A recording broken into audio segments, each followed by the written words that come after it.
strengths of the squad? What are they like? Yeah, look, if I can just zip through that, just to give you a bit of an idea what we're thinking. First of all, it's we feel it's a really well-balanced squad, a good mixture of experience with some not necessarily younger guys, but new guys coming in to add that enthusiasm and hunger, which is required for a big long campaign. We get confidence from having veterans like Thorne and King in the 4-pack, alongside Nasi Manu as a new captain. To accompany quite an exciting backline. We look at the back three with Ben Smith and Buxton, Patrick Osborne, for example, and just to name three of the 18 backs that we've selected. Gives us some real ability in the back three as we had in the past couple of years, but also gives us some confidence and comfort that we've got 3 quality 10s as well. So all in all, I think the key word for us is it's quite a balanced squad in what's been a bloody difficult competition in the last couple of years. Talk us through the front row, the new guys in the front row. Yeah, so that's an area that we've lost a couple of players. And so having the likes of Diaz from Argentina, which is, I think philosophically for me, having a player from outside or unknown from us personally is not such a bad thing. We've experienced some really positive stuff with James Haskell. Fumiaki Tanaka has been another player that is not necessarily from New Zealand, but is added to the team. So getting a young Argentinian test prop who's played a handful of games for Argentina but has come through the grades is really exciting. I guess the fact that he's, whilst he's young, he's still got the likes of Thorne behind him. He's got King, Mafufai's on his 3rd season. So in terms of experience, I think we've got that well balanced. The choice of co-captain for the squad, was this an easy decision or was it a hard decision with any others in consideration? No, I think it was a relatively easy decision. We looked at the qualities that we wanted in our leaders, and those two fellas there stand above quite clearly a lot of the other players with regards to they play well. Two of our best players, so that's a key for us. 2, they lead by their own actions. So whilst they're inexperienced, they do have the respect of both the management and the playing group, and they put their performance first. So that's really key the way we want to go. And 3, they're hungry to help us get the team back on track, and I guess and they've been part of that, the Highlanders, for the last 3 to 4 seasons, and that was another key ingredient. There's other leadership options out there, the likes of Thorne, King, guys who've played a lot of rugby, but we feel that this is a new start for us as a team, and with that goes hand in hand new captains and leaders.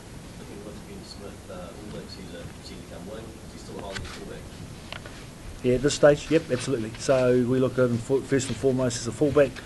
He's played a test match at centre last week, so that might change things. At the end of the day, that's his versatility in playing any one of those positions is what we see as real value for us as coaches. I'll put him in the loose forward if we had to, just get him on the field. Last year didn't go too well, you alluded to that. How different might it be? Was there a new direction with this team? I think rugby's still pretty simple. I think what we got wrong is the balance of our team, and subsequently to that, then our culture was affected. So what's been a strong part of this team since I was involved with rugby myself, and now Brownie and the other guys that have had come from other provincial unions and come down south, is that the team culture, which you see in the Otago team this year and last year, and you've seen recent times with the Highlanders, has been a real big reason why the teams have been successful and play for each other. So that's clearly the direction we want to go, and we think with the leaders that we've selected are the right guys to put that in place. Scott, tell us about Malachi Fingatoa and what you like about him. I first saw Malachi New Zealand 20s camp last year. Through ineligibility, he was unable to be selected, but his work ethic and his diligence to the detailed position, his hunger to learn, I was really impressed with that initially, and then watching him in the last 2 years in the ITM Cup for Auckland, he's been extremely powerful and explosive, and his work rate, he just doesn't stop, and he does that with like I say, a lot of power and a lot of speed and hunger. So definitely feel he deserves a position at this level. Jamie, Kurt Baker didn't quite succeed last time of the year. What's changed for you in his game that makes him a new prospect for you? Yep, what I said to Kurt is he really was an unlucky non-selection last year, and that was on the basis that we got Nonu late in the piece. It wasn't a planned move. His his availability came late in the piece, and he took basically the spot he took was Kurt's. So never really lost trust in Kurt. Just lost an opportunity to sign him as a contractor player. Therefore, his options with the Sevens excelled. So, look, he's well renowned in the Sevens game. He's got gold medals, etc. In that team, but he wants to play 15s, and so it's really good to get him back. What's your expectations? Yep. So every time we go out to play Heppers, we'll get there to win. So that would be our expectation as coaches. I think the key difference between this year and last year is you guys don't expect us to win, so that's got a nice thing going forward to 214. Is that a big thing? Well, not necessarily. I think our processes in terms of how we prepare the team still pretty consistent. We've got Brownie that's joined our ranks and basically takes head of the attack in conjunction with myself with the forward. So what that does is free up Scotty and JP and myself to do concentrate on other things and spend more time with the individual, more time with the players. So we hope that has an effect on the team. We can see in other teams that are playing Super Rugby, e.g. The Blues and the Hurricane, in fact all the other teams that have got a similar setup, and in last year suggest that they were more successful. That'd be part of that reason. So yeah, look, we want to go out and we want to perform the best of our ability. I think if we do that, we're going to win some games. How do you rate your chances? In terms of, again, I rate our chances pretty high. I look at the experience of our team and again, once again, the hunger that's going to come through. We played the Blues. It was our first game. If I think about the last time we played the Blues, we won, so we'd have to go into that game relatively confident, but it's not a sprint, is it? We don't finish till August, and if we're going to be of any worth, then we have to plan a campaign and prepare for a campaign that lasts 6 months. And I think when you do that, you understand just how tough it can be, especially when you get the likes of your key number 8 lost in the first 15 minutes of the game and other key players. So, I mean, those are our expectations, and that's how we sort of see. But rugby's it's a funny old thing, isn't it? You lose a couple of key players, and it gets difficult. I think we've had our fair share of that, so I think it's our year to put that aside. Well, the first five's around at the moment. Yep. Jamie, will he be ahead of a player maybe like High West? Or what's the Yeah. thinking? Yeah, no, good question. I think with High, he's surprised a lot of us, hasn't he? He's sort of come, and he started that out here against the Otago team, where he was a young guy and come through the ITM Cup, and by the end of the season he was one of the form first 5'8". So I guess we can't wait around until the end of the season to see who's going to actually come through. We're committed to 2 of our first 5'8" who are also young guys, and we just felt the experience. And I mean, Willie's on his fifth year campaign at Super Rugby level. He's been a starting first 5'8" for all those teams. He plays slightly different to the other fellas, so again, it's about balance. We've got 2 young, exciting teams coming through, one for Otago, one for Wellington, both involved with finals rugby in their respective teams. And then we've got a guy who's been there, done that. So I think as a threesome, it's not a bad balance there. Tony, you've been happy with the reward for the Otago players, which I hope throughout the year getting a chance next year? Yeah, really exciting for those boys. It's just reward really. They've had outstanding campaigns in the ITM Cup and probably played pretty well for the last 2 years, so it's just great for them to get a chance at Super Rugby, and I'm sure they're looking forward to it as well. They understand the step up between the two. Oh, they will pretty soon, I'd say. Who's going to fill the void this way, Casper? Yeah, well, to be confirmed. Big Case is still in Dunedin, so still got relatively long arms, so we might pull him back in and give us a hand. He's basically working out his own commitment, so at this stage I haven't ruled him out. Pleased with the form of fact results from the last couple of weeks? Yeah, I've been pretty happy with Bucky as well. And then I look at Richard Buckman performing, out here against the Otago side and other games, and I put him beside Ben Smith, and then I'm starting to get pretty excited about those positions. Yeah, and so that all that really does is put some more pressure on me as a full coach, because if they get the right sort of ball, then those guys will excel. But if they don't, then Brownie's going to come knocking on my door. So at the end of the day, I think we've got enough firepower out wide to score tries.